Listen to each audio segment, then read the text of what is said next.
ច្បាប់សេរីបទប្រជុំលីលាស្មូតបែបទំនួញ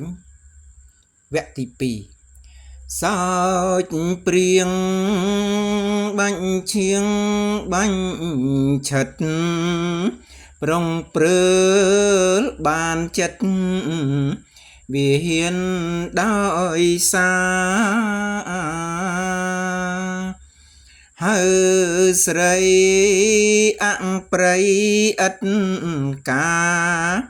ឥតមានអរិយាមាជាតិក្នុងខ្លួន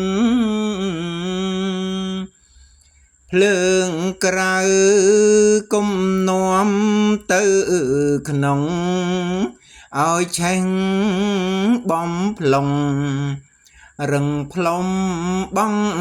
កាត់ភ្លើងក្នុង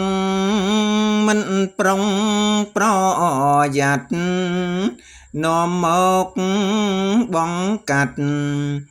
ឲ្យឆេះឯក្រៅអុចអាលបណ្ដាលឲ្យខ្មៅដាល់ដល់កូនចៅអាំងសោចអាំងព្រៃឲ្យនាងខំប្រឹងស្មារតីមើលភ្លើងទាំង3រក្សាឲ្យគង់ភ្លើងនោះឲ្យគុណពុំលងនឹងឲ្យឧត្តម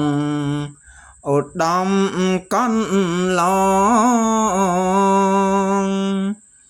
បាទកាបនេះស្មូតដោយវ៉ាប៊ុននី